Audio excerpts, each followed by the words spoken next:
Dear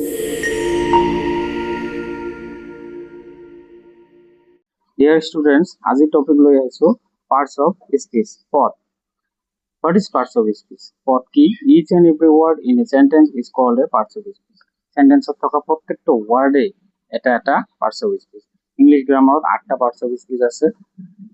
Noun বিশেষ্য পদ, pronoun সর্বনাম পদ, adjective বিশেষণ পদ, verb ক্রিয়াপদ, adverb ক্রিয়া বিশেষণ পদ, preposition অব্যয় পদ, conjunction যোজক অব্যয় পদ, interjection ভাববোধক অব্যয় পদ.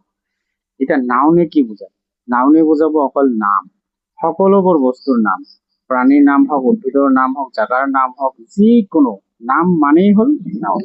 তাৰপিছত pronoun. pronoun মানে হল নাম নকৈ নামৰ সলনি কিবা এটা ওয়াৰ্ড যদি আমি কওঁ সেইটোই হল pronoun. তাৰপিছত adjective. adjective হল এনেকুৱা এটা ওয়াৰ্ড যিয়ে নাউন আৰু pronounৰ বিষয়ে বৰ্ণনা কৰে. নাউন আৰু pronounৰ দৈৰ্ঘ্য, গুণ, অৱস্থা, পৰিমাণ, এইবিলাক সংখ্যা কেনে ধৰণৰ এইবিলাক বুজায় adjective. তাৰপিছত verb. verb হল এটা সেন্টেন্সত থকা সাবজেক্টে কি কাম কৰিছে নে কৰা নাই, সাবজেক্টটো কেনেকুৱা, সাবজেক্টৰ স্থিতি কি, হয় নে হয় নহয়, আছে নাই, এইবিলাকে ভাৰ্বে বুজায়. তাৰপিছত adverb. adverb হল কি, এই যে ভাৰ্বে যে কিবা এটা বুজালে সাবজেক্টৰ বিষয়ে, এইটো আকৌ adverbe কি কৰে, ভাৰ্বক আৰু ভালকে বুজায়. যে ভাৰ্বৰ বিষয়ে আৰু adverbe ভালকৈ বুজায় যে তেওঁ যে দৌৰি আছে, তেওঁ কেনেকৈ দৌৰি আছে, এইটো adverb হ'ব. প্ৰিপজিশন. প্ৰিপজিশনে কি বুজাবো, নাউন বা pronoun কত আছে, নাউন বা pronounৰ পজিশন বুজাব. ওপৰত, তলত, ভিতৰত, বাহিৰত, ওচৰত, দূৰত, এইবিলাকে প্ৰিপজিশন. কনজাংশন হল যে সেন্টেন্সৰ যিকোনো দুটা ওয়াৰ্ড বা যিকোনো একটা সেন্টেন্সৰ যিকোনো দুটা পাৰ্ট জয়েন কৰি দিয়ে, একলগ কৰি দিয়ে, কানেক্ট কৰি দিয়ে. ইন্টাৰজেকশন কি বুজায়? ইন্টাৰজেকশন হল এনেকুৱা এটা ওয়াৰ্ড যি মানুহৰ মনৰ পৰা হঠাৎ ওলাই আহে. হঠাৎ মানে কেনেকৈ, যেনেকুৱা খুব ফূৰ্তিত আছে বা খুব খঙত আছে, ভয়ত আছে, তেনেকুৱা অৱস্থাত যিটো ওয়াৰ্ড মানুহৰ মুখৰ পৰা ওলাই সেইটোই হল ইনজেকশন. তেনেকুৱা এটা ওয়াৰ্ড ওলাৰ পিছত বেলেগ এটা সেন্টেন্স তাৰ লগত এড হৈ থাকে. এক্সাম্পল চাও, ৰাজীৱ ইজ এ ডক্টৰ. ইয়াতে ৰাজীৱ আৰু ডক্টৰ এই দুটা হল নাউন. তাৰপিছত হি ইজ টল. ইয়াত ৰাজীৱৰ কথা কোৱা হৈছে, ৰাজীৱ টল.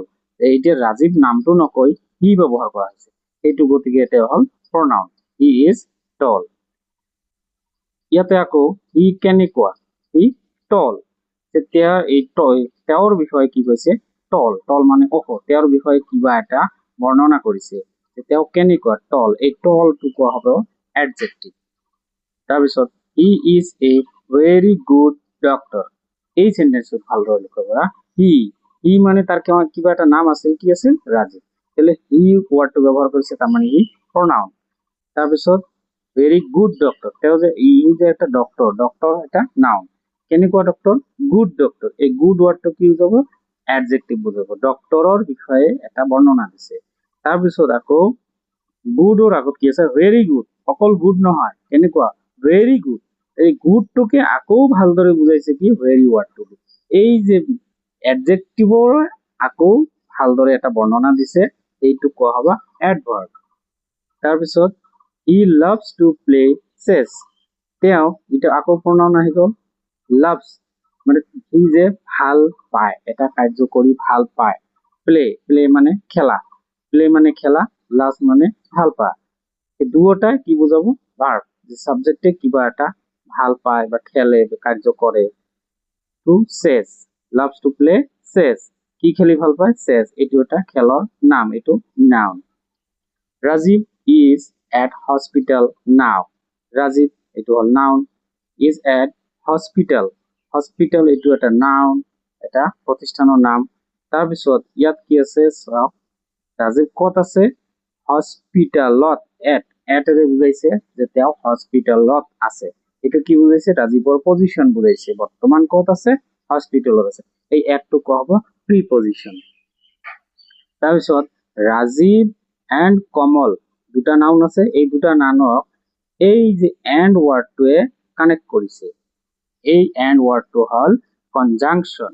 এটা সেন্টেন্সত থকা দুটা ওয়াৰ্ডক কানেক্ট কৰিছে এণ্ড ৱৰ্ডটো আৰু ফ্ৰেণ্ডছ এইটো ফ্ৰেণ্ডছটো এটা কি হ'ব নাউন হুৰ্ৰা এইটো ফূৰ্তিতে ওলাইছে হুৰ্ৰা মানে খুব ফূৰ্তিত Rajiv has won a gold medal in chess ৰাজীৱে কি ৰাজীৱে চেছ খেলত দবা খেলত ৰাজীৱে এইটো এটাই হল কি নাউন মেডেলো এটা নাউন গোল্ড এটা নাউন ৰাজীৱে চেছ খেলত এটা গোল্ড মেডেল পাইছে own মানে জিকিছে এইটো ভার্ব has এইটো ভার্ব has own জিকিছে তাৰপিছত হুৰ্ৰা এই যে ৱৰ্ডটো যে আহি গ'ল হঠাতে মনৰ পৰা ফূৰ্তিতে ওলাইছে হুৰ্ৰা ইহ কি মজা ৰাজীৱে চেছ খেলত গোল্ড মেডেল জিকিছে গতিকে এই ধৰণৰ ৱৰ্ডটো কোৱা হ'ব ইন্টাৰজেকশন আৰু ইন্টাৰজেকশন ৱৰ্ডটো তোমালোকে চিনি পাবা কেনেকৈ সেই ৱৰ্ডটোৰ লগতে কি থাকিব মাৰ্ক অফ এক্সক্লেমেশন থাকিব আৰু লিখতো আমি এইটো ব্যৱহাৰ কৰিব লাগিব থ্যাংক ইউ আজি ইমানতে Like, comment, share and subscribe.